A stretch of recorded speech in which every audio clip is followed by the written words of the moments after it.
Saat kamu ditanya etis tentang mana Tuhan, maka kamu jangan pernah menjawab dengan ayat-ayat Al-Quran, karena mereka tidak akan pernah menerimanya.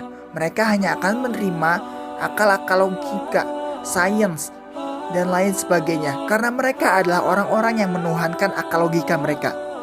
Maka jawab mereka dengan akal logika pula. Lalu setelah itu baru kamu kaitkan dengan ayat Al-Quran. Saat Etes bertanya, mana itu Tuhan? Tuhan itu hanya sebuah konspirasi. Nggak ada. Tuhan itu cuma legenda, cuma dongeng yang diturun-temurunkan. Nggak ada yang namanya Tuhan. Simple aja jawabnya. Sekarang mana buktinya kalau Tuhan itu nggak ada? Apa buktinya kalau pernyataan kamu itu benar? Apa buktinya kalau Tuhan itu emang nggak ada? Bro, nggak semua apa yang nggak dapat kita lihat, apa yang nggak bisa kita rasakan, itu nggak ada. Contohnya aja, Donald Trump. Kita nggak pernah ketemu sama Donald Trump, belum pernah ngomong sama Donald Trump, tapi kita percaya bahwa Donald Trump itu ada di Amerika. Tapi kan itu bisa kelihatan, ada videonya, ada fotonya. Oke, bisa. Sekarang gini, kamu anaknya siapa? Anaknya ibu kamu kan? Mana buktinya? Mana fotonya?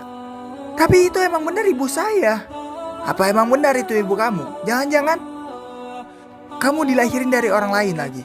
Jangan-jangan ketika kamu dilahirkan, kamu ketukar sama bayi lain. Dan apakah benar yang dikandung dalam perut ibu kamu itu adalah kamu dulu? Apa buktinya? Mana fotonya? Apakah ada videonya? Enggak kan? Lalu apakah benar kamu itu anaknya ibu kamu? Lalu bagaimana dengan alam semesta? Bagaimana penjelasan alam semesta? Siapa yang menciptakannya? Bukankah dalam ilmu sains telah dikatakan bahwa alam semesta tercipta dari Big Bang? Sebuah ledakan besar yang menciptakan seluruh alam semesta. Lalu di mana letak Tuhan yang menciptakan alam semesta? Bukankah alam semesta tercipta dari Big Bang?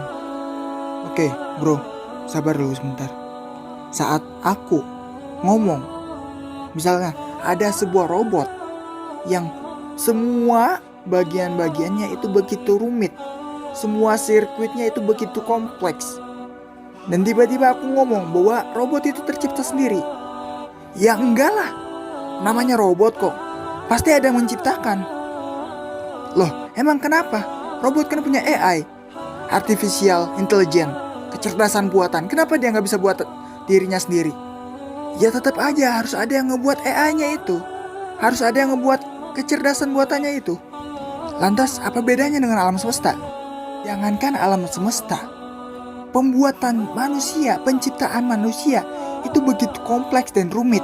Coba pernahkah kamu bayangkan setiap sel-sel di dalam tubuh kamu itu tersusun rapi, menyatu menjadi dirimu? Apakah itu semua kebetulan? Itu baru penciptaan manusia, belum alam semesta.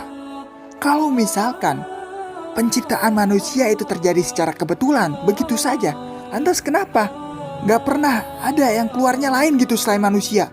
Tiba-tiba sel-selnya berubah jadi buaya gitu bentuknya. Itu baru penciptaan manusia, belum alam semesta.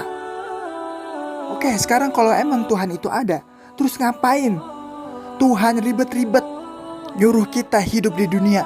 Loh, pada akhirnya dia tahu siapa yang bakal masuk neraka dan siapa yang bakal masuk surga. Karena hidup itu adalah ujian. Sebelum manusia diciptakan, sebelum manusia dilahirkan ke dunia, mereka dikumpulkan oleh Tuhan bahwa mereka akan menjalani hidup di dunia. Dan siapa yang bisa menjalani hidup dengan baik, dengan berpegang teguh terhadap apa yang Tuhan gariskan, apa yang Tuhan bolehkan, maka ia akan lulus dalam ujian tersebut. Dan lalu ingatan itu dihapus. Terus ngapain Tuhan ngehapus ingatan itu? Kan namanya ujian. Ibaratnya guru pada muridnya. Guru berkata, "Hei murid, besok ujian, belajar ya. Siap-siap buat ujian." Dan ketika hari ujian tiba, sang guru tersebut mengambil buku pelajarannya. Kenapa diambil? Karena ujian. Kalau nggak diambil, maka di mana letak ujiannya?